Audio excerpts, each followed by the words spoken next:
Hello everyone, welcome to brain box. आज हम पढ़ेंगे फैक्टराइजेशन क्लास 8। ये फर्स्ट वीडियो है फैक्टराइजेशन पे बेस्ड। ठीक है, आप कनेक्ट हो सकते हैं मुझसे इंस्टाग्राम, टेलीग्राम, फेसबुक, ट्विटर और यूट्यूब पे। तो सबसे पहले फैक्टर्स होता क्या है। When an algebraic expression can be written as the product of two or more expressions, then each of these expressions is called a factor of the given expression. Like ये 12 है और 12 को हम क्या लिख सकते हैं, 2 into 6।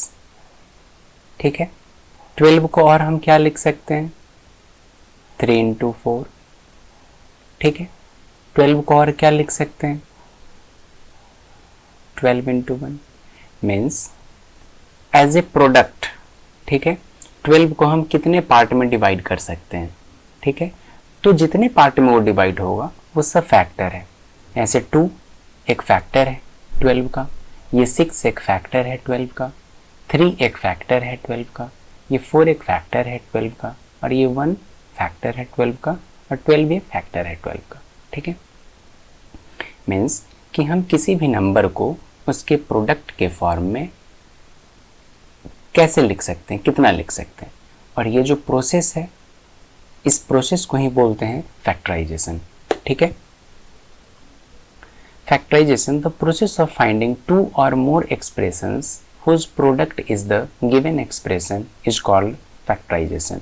तो ये जो प्रोसेस है कि कैसे हम किसी नंबर का फैक्टर फाइंड कर सकते हैं, इस प्रोसेस को ही फैक्टराइजेशन बोलेंगे। आइए अब ये प्रोसेस सीखेंगे कि ये जो एक्सप्रेशन है 12x + 15, हम इसको प्रोडक्ट के फॉर्म में कैसे लिख सकते हैं। क्या हम इसे ऐसा लिख सकते हैं कि दो नंबर को अगर मल्टीप्लाई करेंगे तो फिर से ये 12x + 15 आ जाए। ठीक है, तो ये हम लोग सीखेंगे आज। इस प्रोसेस को ही बोलते हैं फैक्टराइजेशन। तो फैक्टराइज करना है इस एक्सप्रेशन को, जो ये एक्सप्रेशन क्या है 12x + 15। तो सबसे पहले एक टर्म आएगा कॉमन। ठीक है, कॉमन टर्म मीन्स कि वो मैक्सिमम नंबर होगा। ठीक है, और जो कि सभी टर्म में होगा, मीन्स कि पूरे एक्सप्रेशन में होगा। जैसे अगर हम इस एक्सप्रेशन की बात करें तो 3 एक ऐसा नंबर है जो 12 में भी एग्जिस्ट करता है और 15 में भी एग्जिस्ट करता है। तो 3 को हम क्या कर लेंगे, कॉमन लेंगे। अब जो भी नंबर हम कॉमन लेंगे वो क्या होगा, मैक्सिमम नंबर होगा। तो उस नंबर से उस एक्सप्रेशन के सभी टर्म में डिवाइड करेंगे। ठीक है, तो 12x को अगर 3 से डिवाइड करेंगे तो क्या होगा, 4x, प्लस का साइन है तो प्लस, और फिर 15 को अगर 3 से डिवाइड करेंगे तो 5। ठीक है, अब आप देखेंगे कि ये 12x + 15 को हम क्या लिखें, 3 × 4x + 5, मीन्स कि ये 3 और 4x + 5 ये दोनों अलग अलग फैक्टर है 12x + 15 का। तो इस प्रोसेस को बोलेंगे फैक्टराइजेशन। और ये 3 और 4x + 5 ये दोनों, ये 3 और 4x + 5 ये दोनों क्या हुआ, 12x + 15 का फैक्टर्स है। ठीक है, नेक्स्ट क्वेश्चन, 9n - 12n²। हम मैक्सिमम पावर जो होगा, जो मैक्सिमम नंबर होगा वो हम कॉमन लेंगे। तो सबसे पहले कांस्टेंट टर्म में से हम क्या कॉमन ले सकते हैं, तो यहाँ 9 है और 12 है, तो 9 और 12 में से क्या कॉमन ले सकते हैं, 3 कॉमन ले सकते हैं। n और n² में से क्या कॉमन ले सकते हैं, तो n कॉमन ले सकते हैं। ठीक है, क्यों n कॉमन लेंगे, क्योंकि n इसमें तो है लेकिन n² में भी है और 9n में भी है। लेकिन अगर n² लेंगे तो n² 12n² में तो है, लेकिन इस n में तो n² है नहीं। ठीक है, तो मैक्सिमम नंबर लेंगे कॉमन, जो कि दोनों टर्म में होगा या फिर उस एक्सप्रेशन में जितना भी टर्म होगा सभी टर्म में होगा। ठीक है, तो 3n कॉमन लेंगे। अब क्या करते हैं, जो भी कॉमन लेते हैं उससे हम सभी टर्म में डिवाइड करते हैं। तो 9n को अगर 3n से डिवाइड करेंगे तो n से n कैंसिल हो जाएगा, और 9 से अगर 3 में डिवाइड करेंगे तो 3 होगा, माइनस 3 से 12 में डिवाइड करेंगे तो 4, और n² को अगर हम n से डिवाइड करेंगे तो n, यही हमारा फैक्टर होगा। तो ये फैक्टर क्या क्या हुआ, 3n और 3 माइनस 4n। क्यों? क्योंकि अब हम इसे क्या कर लिए, मल्टीप्लीकेशन के फॉर्म में लिख लिए। अब फिर से अगर हम चेक करना चाहें तो 3n को अगर हम 3 माइनस 4n को अगर मल्टीप्लाई कर देंगे तो फिर से 9n माइनस 12 n स्क्वायर आ जाएगा। ठीक है, तो बेसिक कॉन्सेप्ट अब क्लियर है। ठीक है, अब 15ab square minus 20a square B, सबसे पहले कांस्टेंट में हम क्या कॉमन ले सकते हैं? ऑब्वियसली 5 कॉमन लेंगे, जो कि 15 में भी है और 20 में भी है, मीन्स कि जिससे हम दोनों नंबर को डिवाइड कर सकें, वो मैक्सिमम नंबर चाहिए। ठीक है, अब यहाँ क्या है a और यहाँ है a स्क्वायर, तो हम पहले भी ये क्लियर करा चुके हैं। दोनों में हम क्या कॉमन ले सकते हैं? a, क्योंकि a दोनों टर्म में है। फिर यहाँ b स्क्वायर है और ये है b, तो दोनों में से क्या कॉमन ले सकते हैं? b। अब क्या करेंगे? 5ab से 15ab स्क्वायर में डिवाइड करेंगे, तो सबसे पहले 5 से 15 को डिवाइड करेंगे तो क्या होगा? 3। a से a को डिवाइड करेंगे तो 1, तो वो लिख भी सकते हैं, नहीं भी लिख सकते हैं।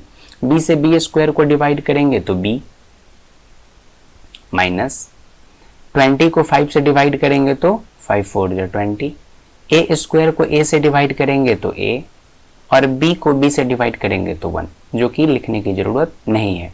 मीन्स कि अब ये क्या हो गया? दो पार्ट में डिवाइड हो गया। मीन्स कि एज ए प्रोडक्ट हम क्या किए? 15a square minus 20a square b को लिखे।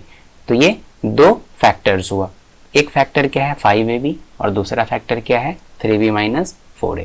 ठीक है, यही प्रोसेस है फैक्टराइजेशन।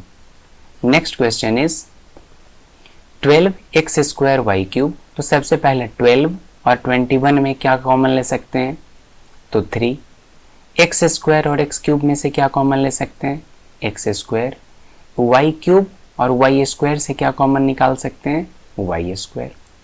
अब क्या करेंगे? ये जो कॉमन निकाले हैं उससे हम उस नंबर में डिवाइड करेंगे, सभी टर्म में डिवाइड कर दें। तो 3 से 12 में डिवाइड करेंगे तो 4, x स्क्वायर से x स्क्वायर को डिवाइड करेंगे तो 1, y स्क्वायर से y क्यूब को डिवाइड करेंगे तो y। ये चीज़ हम पहले बता चुके हैं डिवीजन में। अगर डिवीजन में कोई डाउट हो रहा है तो आप डिवीजन का वीडियो पीछे देख सकते हैं। चलिए एक बार हम और बता देते हैं।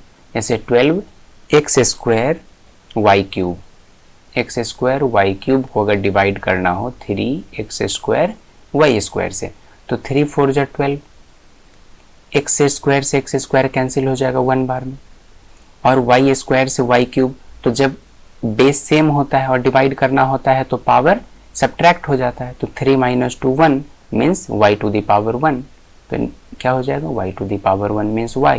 तो ये क्या आ जाएगा? 4 into 1 into Y means 4y। ठीक है, तो यही 4y यहाँ लिखे। माइनस 21 को 3 से डिवाइड करेंगे तो 7, फिर x क्यूब को अगर x स्क्वायर से डिवाइड करेंगे ऐसे ही तो क्या हो जाएगा? पावर सब्ट्रैक्ट हो जाएगा, तो 3 माइनस 2 1 मीन्स x, और फिर y स्क्वायर को y स्क्वायर से डिवाइड करेंगे तो 1, तो वो लिखने की कोई ज़रूरत नहीं है। तो ये दो फैक्टर में अब ये नंबर एग्जिस्ट कर रहा है। ठीक है, तो 12x square y cube minus 21x cube y square को अगर हम फैक्टराइज करेंगे तो ये दो फैक्टर में आएगा। एक फैक्टर होगा 3x स्क्वायर वाई स्क्वायर और दूसरा फैक्टर आएगा 4y माइनस 7x। ठीक है, next question, 5th number question है 9x cube minus 6x square plus 12x। तो सबसे पहले कांस्टेंट में हम क्या ले सकते हैं? कॉमन निकाल सकते हैं 3, और फिर वेरिएबल में x। अब इससे डिवाइड करेंगे तो 3 से 9 को डिवाइड करेंगे 3, और x से डिवाइड करेंगे x क्यूब को तो x स्क्वायर। 3 माइनस 3 को 6 से डिवाइड करेंगे तो ये 6x स्क्वायर है, उसको 3x से डिवाइड करेंगे क्या होगा? 6 को 3 से डिवाइड करेंगे 2, और x स्क्वायर को x से डिवाइड करेंगे तो x, प्लस 12 को 3 से डिवाइड करेंगे तो 4, और x को x से डिवाइड करेंगे तो 1, मीन्स यही हमारा फैक्टर होगा। ठीक है, नेक्स्ट 18, 27 और 36 से क्या कॉमन ले सकते हैं? 3, और फिर a क्यूब a स्क्वायर और a क्यूब से क्या कॉमन निकाल सकते हैं? a square.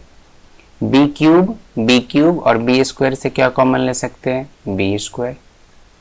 अब क्या करेंगे? डिवाइड, 3 से 18 को डिवाइड करेंगे तो 6, a स्क्वायर से डिवाइड करेंगे a क्यूब को तो a, और इस बी क्यूब को बी स्क्वायर से डिवाइड करेंगे तो बी, माइनस 3 से 27 को डिवाइड करेंगे तो 9, और फिर ए स्क्वायर से ए स्क्वायर को डिवाइड करेंगे 1, बी क्यूब को बी स्क्वायर से डिवाइड करेंगे तो बी, प्लस 36 को 3 से डिवाइड करेंगे तो 12, ए स्क्वायर को सॉरी ए क्यूब को डिवाइड करेंगे ए स्क्वायर से तो ए, और बी स्क्वायर से बी स्क्वायर को डिवाइड करेंगे तो 1।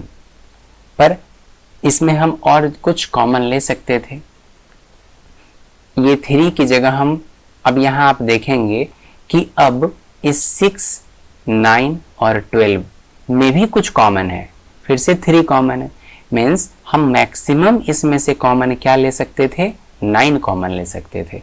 ठीक है, तो एक तो ये चीज है, यहाँ हम इसको छोड़ देते हैं। ठीक है, अब यहाँ से क्या करते हैं हम, ये गलत है। ठीक है, हम मैक्सिमम कॉमन निकालेंगे, तो क्या करेंगे, अब से हम 9 कॉमन लेंगे, 9। अब ए क्यूब, ए स्क्वायर और ए क्यूब से क्या कॉमन ले सकते हैं, ए स्क्वायर, बी क्यूब और बी स्क्वायर से क्या कॉमन ले सकते हैं, बी स्क्वायर। अब 18 को 9 से डिवाइड करेंगे तो 2, ए क्यूब को ए स्क्वायर से डिवाइड करेंगे तो ए, और बी क्यूब को बी स्क्वायर से डिवाइड करेंगे तो बी, माइनस 27 को 9 से डिवाइड करेंगे तो 3, ए स्क्वायर को ए स्क्वायर से डिवाइड करेंगे तो 1, और बी क्यूब को बी स्क्वायर से डिवाइड करेंगे तो बी, प्लस 36 को 9 से डिवाइड करेंगे तो 4, ए क्यूब को ए स्क्वायर से डिवाइड करेंगे तो ए, और बी स्क्वायर को बी स्क्वायर से डिवाइड करेंगे तो 1।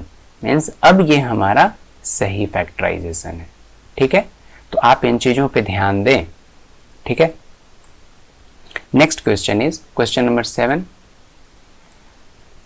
-5 -10t प्लस 20t स्क्वायर। अब तीनों में क्या कॉमन है, t तो ऑब्वियसली पहले ही तीनों में कॉमन नहीं है, t सिर्फ 20t स्क्वायर और 10t में ही है, तो t तो कॉमन निकाल ही नहीं सकते हैं। क्या कॉमन लेंगे, 5। सबसे पहले एक चीज आप और कर सकते हैं कि अगर इस इक्वेशन, ये जो एक एक्सप्रेशन है, इसको एक स्टैंडर्ड फॉर्म में लिख लेते हैं, जो कि होगा 20t square minus 10t minus 5।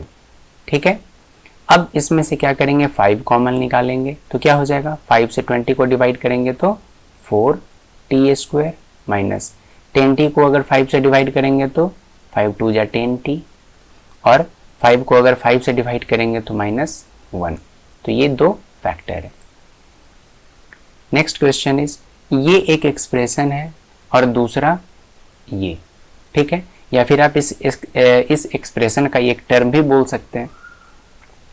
तो इस एक्सप्रेशन में x प्लस 3 और इस एक्सप्रेशन में x प्लस 3 कॉमन है। ठीक है, तो हम x प्लस 3 को ही कॉमन निकाल सकते हैं, तो क्या हो जाएगा, अब इस पूरे में हम अगर x प्लस 3 से डिवाइड करेंगे तो क्या बचेगा, x प्लस, और फिर इसमें अगर हम x प्लस 3 से डिवाइड करते हैं तो क्या बचेगा, 5। मीन्स ये हमारा फैक्टर हुआ क्या, तो x प्लस 3 और दूसरा फैक्टर है x प्लस 5। ठीक है, 9th नंबर क्वेश्चन, फिर से वही करेंगे, ये जो टर्म है और दूसरा टर्म यह इस पूरे एक्सप्रेशन का, तो इसमें क्या कॉमन क्या है, 1 माइनस n। तो 1 माइनस n अगर हम कॉमन निकालेंगे तो हम क्या करते हैं, जो भी कॉमन निकालते हैं उससे इस टर्म को डिवाइड करते हैं। तो 1 माइनस n से अगर डिवाइड करेंगे 1 माइनस n को तो कैंसिल होके क्या बचेगा, 2m, प्लस 1 माइनस n से 1 माइनस n कैंसिल होगा, क्या बचेगा, 3। ठीक है, अब ये क्या हो गया, 1 माइनस n एक फैक्टर हो गया और दूसरा फैक्टर 2m प्लस 3। ठीक है, 10th नंबर क्वेश्चन, इस पूरे एक्सप्रेशन में x plus 3, x into x plus 3 एक टर्म है और दूसरा टर्म 5 इंटू 5 प्लस 3 है। इस दोनों टर्म में क्या है, x प्लस 3 कॉमन टर्म है। अब इसको कॉमन निकालेंगे तो क्या बचेगा, x प्लस 3 से x प्लस 3 को डिवाइड करेंगे तो x, और फिर इस x प्लस 3 से 5 इंटू एक्स प्लस 3 को डिवाइड करेंगे तो 5। अब ये हमारे पास क्या आ गया, 2 फैक्टर आ गया। ठीक है, यही हमारा आंसर होगा। तो आप इसे अच्छे से समझने का प्रयास करें और जिस भी क्वेश्चन में डाउट हो तो आप कमेंट करें। जहां भी डिवीजन के कॉन्सेप्ट में अगर कोई प्रॉब्लम आ रहा है तो आप डिवीजन का वीडियो देखें, ज़रूर अच्छे से समझ में आ जाएगा। फिर भी नहीं समझ में आ रहा है तो आप मुझे कमेंट कर सकते हैं। Okay, that's all, thank you, have a nice day.